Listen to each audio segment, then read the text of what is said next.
Ago when I saw you up in Knoxville about Stetson Bennett, and you had quite the presentation on Stetson. How important will Stetson be in this game tomorrow? They have to turn him loose, and I think they will. They already have been doing it. So Stetson's going to be huge. I think he's fully capable of making plays. Tennessee's defense is better than maybe the raw stats would indicate. You do a little bit deeper dive, you do a little bit better job stopping the run.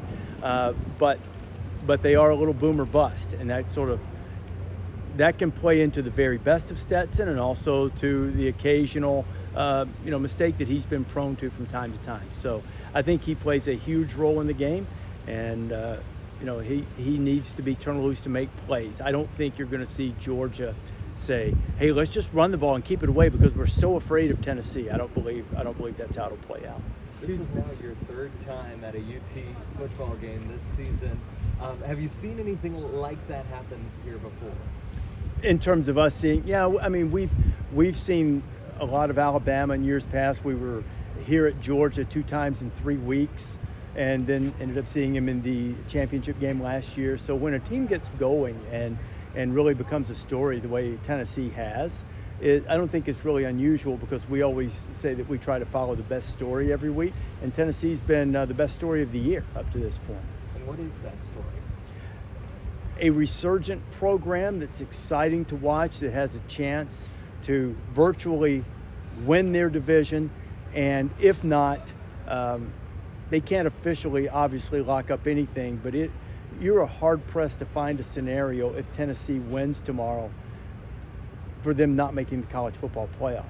Could they lose in the SEC championship game? Yeah, but even then, they're probably going to get in. You don't know what else is going to happen around the country, but the stakes are gargantuan. It's been a story of redemption for a lot of the players, guys like Hendon, really like Josh Heupel, who earlier in his career was fired as the offensive coordinator at Oklahoma. And all of these guys are proving that they can win at the highest level. Can you put this game into perspective in terms of the 1 versus 1 element of it? It seems like it's just kind of snuck up on us like, oh my goodness, we have a first time ever situation. Well, it's not the first time ever. Alabama and LSU in 2019 was 1 versus 1, and Michigan State and Notre Dame in 1966 was also 1 versus 1 in terms of the major ranking services at the time. But it is extraordinarily rare. And the way I've described this is this has been a nice rivalry. This rivalry has been full of memorable moments, but not necessarily momentous occasions. This is by a million miles the biggest Georgia-Tennessee game ever. And I don't think there's anything that touches it and comes close to it. You've got, whether it's Herschel or touchdown, my God, a touchdown. He stood up and hit the fullback. We stepped on their face with a hobnail boot and crushed their nose. Broke their nose. We crushed their face. I'm sorry, Uncle Larry, I missed the quote. But, those are memorable moments. But life went on, after that. The Dobbs nail boot game, great moment for Tennessee, and then they sort of faded away. And Georgia wasn't that great.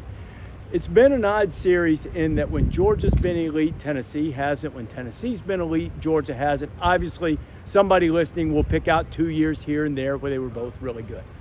But not like this. And to me, this is by far the biggest game in the rivalry's history. If I'm not mistaken, you've got Ohio State ahead of both of them in your AP poll. Because I think they would win the game. Okay. Before you ask. Right now, if they were lining up on a neutral field tomorrow, now I almost put Tennessee number 1 last week, so it's not like I think they would crush them. But you can't argue Ohio State's resume against Tennessee's. No one would ever suggest that, and I'm not. But to me, ranking teams is more art than science. And you look at the science, you look at the numbers, and you trust what your eyes see. And if you put a piece of paper in front of me and say, got to pick the winner, I would pick Ohio State to beat Tennessee. And to be honest, Tennessee's edge over Georgia, in my judgment, is a little bit more resume-based. So there's, I refer to it often as a mosaic because the pieces that you use to put together the picture are not symmetrical and they're not of the same size. And in different parts of it, you might value something a little more than the other. I can tell you this, I cannot envision a scenario under which I don't vote the winner of this game number 1 next week.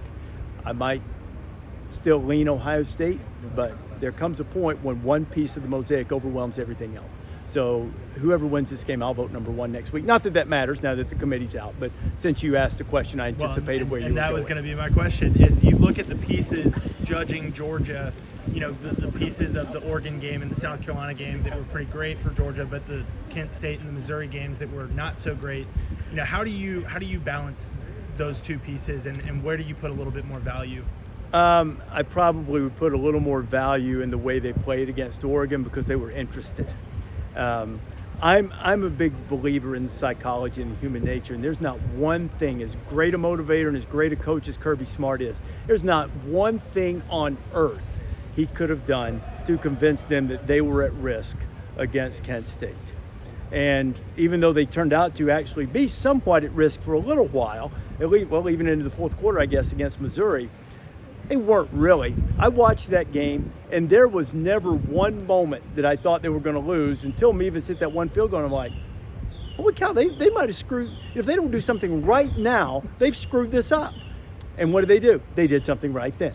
And so I'm not too worried about it. Sometimes when you're a defending champion, or there's no defending, when you're a reigning champion, everybody's shooting for you, you get a little bored.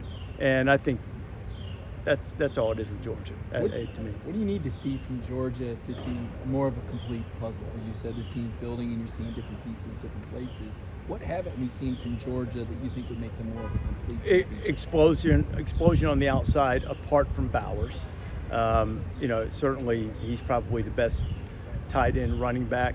I suggested that a great recruiting tool for Kirby is that on their depth chart, they should just list Brock Bowers as baller. They should just put baller and nobody else is at the position, just him. And then when they recruit guys, say, you want to play the baller position like Brock Bowers?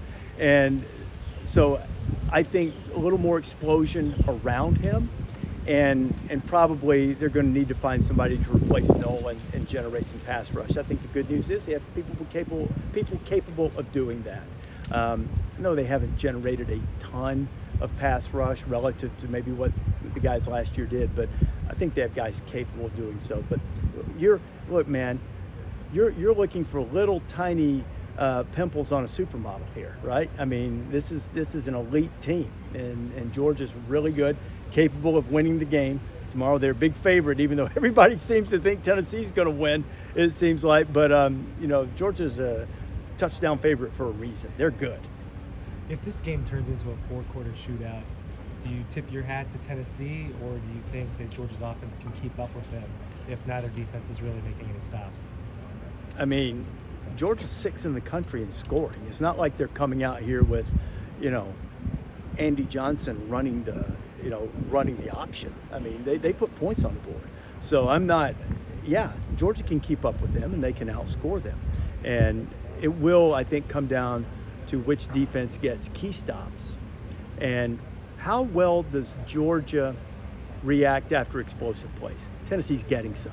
I don't care how good Georgia's defense is. This Tennessee offense against last year's Georgia defense, they would get explosive plays. Now, if the explosive play goes to the house, well, that's a different thing. But I'm talking, if you give up let's say a 35-yard chunk play, can you get back, get lined up, and stop them on first down and keep it from multiplying? Whoever does that best, or if Tennessee can force Stetson into an error and steal a possession with a turnover, those are the type things that the defenses will do to decide the game. But I have no doubt that Georgia is prolific enough on offense to score a lot of points and win a game that's played in the 40s, because it's going to take 40 to beat Tennessee. A really good defensive effort. Okay, I'll say 35 at least. A really, really good defensive effort from Georgia, in my judgment, tomorrow. We'll be holding them to 31. So the question is, can you score 35 or 32, I guess, in that case. And that's with a really good defensive effort. So we're 8 or 9 years. We're 8 or 9 years into the college football playoff, and how have you kind of seen the landscape change nationally, going from 2-team BCS to now, late into November, we're still seeing 7 or 8 teams that can still vie for those spots. I think it's really similar to a lot of years, but I think the difference is that you don't get the feeling, that Alabama and Clemson have been staples in this thing, that they are locks for it. They are not quite as dominant as they've been. You've got some new blood in the mix with Tennessee and TCU who are in it, and then Ohio State and Michigan are back in the mix, which they've been quite regularly, and so too is Clemson. So, I think that you see a little bit of new blood kind of mixing in and challenging the old guard, if wherever you want to put Georgia in that group. They're sort of the hybrid old guard, new guard, I guess. But so you have a little bit more of a different feel this year with some different teams getting involved. I think the crowd will be a factor tomorrow, Rece. We've had some conversation pregame. Former Tennessee quarterback saying he doesn't think Sanford Stadium is going to make much of a difference. Heupel's confident. Kirby's encouraging the crowd. How much of a difference can Sanford Stadium make? And do you think that will end up being a factor in this game? I really don't, because Tennessee's been so precise and not prone to it, but it is fair that their biggest games have been in front of a cooperative crowd as opposed to a vitriolic one. And so I think that's a fair question. I suspect that, as much football as Hendon's played and their receivers have played a lot, they're prepared for it. I don't think a huge factor, but maybe in key spots. Like if you get a false start, if the crowd forces a false start on a key 3rd and 2, that could be helpful for sure. So I do think that the crowd needs to provide their team with some energy, but in terms of them being vulnerable to, say, the number of penalties that Alabama fell victim to, both at Texas and at Tennessee and Arkansas too, for that matter. I don't know that I really see that with the way this Tennessee offense has performed.